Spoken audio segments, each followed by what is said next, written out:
Hey Huskies, I'm sitting here with Taylor Bain-Takoza. She's a former FNSS student and is a current university student.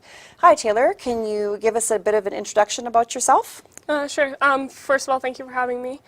My name is Taylor Bain-Takoza. I'm Dene from the Fort Nelson First Nation here in Treaty 8. I also affiliate myself with the Proper River First Nation, and yeah, it's good to be back after 6 years. Okay, and what do you remember most about your time at FNSS? I think sports played a huge role in my high school career, and I think that's the one thing when I think back to almost 6 years ago when I was here, that's what I miss most, and I think that's what also helped me get to where I am today. And speaking of sports, somebody asked me to ask you this question. So please tell us about your favorite coach, Mr. Abraham, was it? And he wanted to know, how awesome is he really? Ah, stop it. Stop it. You don't have to answer that. We're going to cut that one out, right? Okay. So you're currently enrolled in university. Can you tell us about where you're going to school and what program you're in? Yeah, I'm studying health and physical education at Mount Royal University, which is located in Treaty 7. And yeah, my major is in physical literacy, but I have a double minor in Indigenous Studies and Business. Yeah. And so going from high school to university, how did you find that transition? It was very difficult, especially coming from a small town like Fort Nelson and moving to a big city like Calgary. It was scary. It was university so different than high school, and I struggled a lot in my first semester specifically. But yeah, I think once you get past that first year, it's a little bit smoother sailing, and it gets easier. Well, you've been there 6 years, so you must be enjoying it. Yeah. For those thinking about post-secondary schooling, what advice could you give them? I would say study something that you're passionate about and that you have interest in, because it makes studying for exams so much easier, and trying to sit there and do assignments, it's a lot more enjoyable, and I think the reward at the end of it is just so much more meaningful to you. I think if it's something that you truly want to do and it's not something that's being imposed on you by like your parents or someone else, and yeah, so yeah, my advice would be study what you're passionate about, and chase your dreams, and don't. There's going to be bumps in the road, but I think that's all part of the journey, and it's rewarding. That's great advice. Okay, so this summer, I heard you'll be working in Alberta as a summer student. What job responsibilities will you have, and what are you looking forward to the most? Yeah, so this summer I'm actually finishing my final practicum for my degree, and I'll be working in Tall Creek First Nation, which is located in Treaty 8 as well, but in northern Alberta, and I'll be their sports programmer for their youth there. I'm super excited to be going into a new community and to be able to use my experience and my skills that I have to help their community, hopefully, is the end goal, and to connect with their youth and hopefully get them to where they want to be.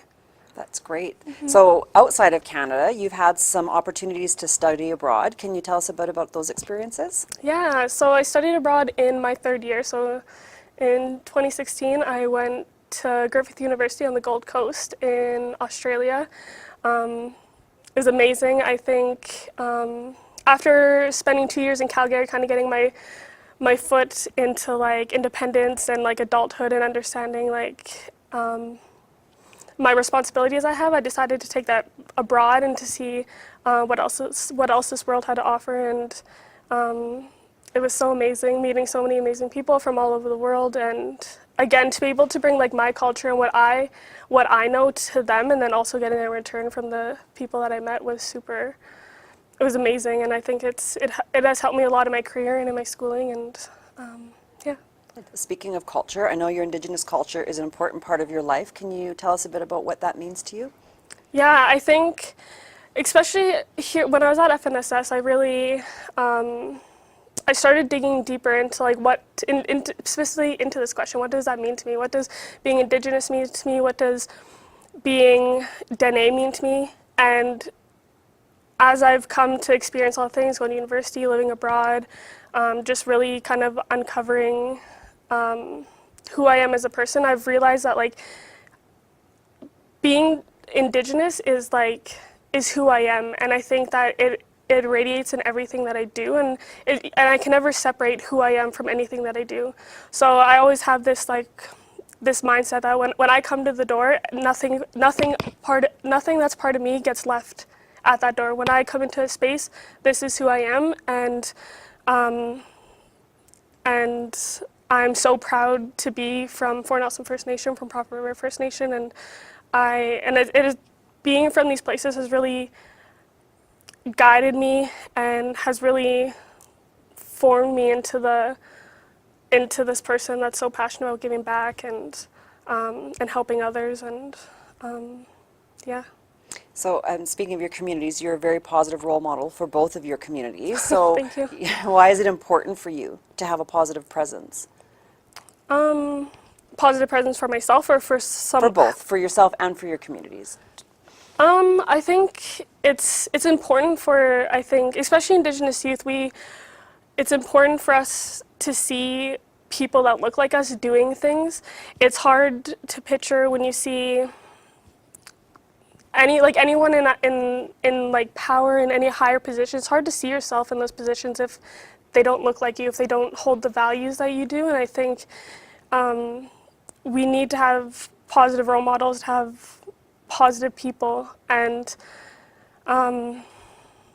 yeah, I think it plays a big role in shaping the next generations, the future, and I just think it's so important, and yeah. Good. Who's influenced you, besides myself? Who has influenced you the most along your journey? And is there a lesson that you have learned, a most valuable lesson that you've learned? Oh wow, I have a long list of people that I could talk about here at FNSS, from my communities, from here in Fort Nelson. I think that if I had to pick one person, it would definitely it'd be my mom.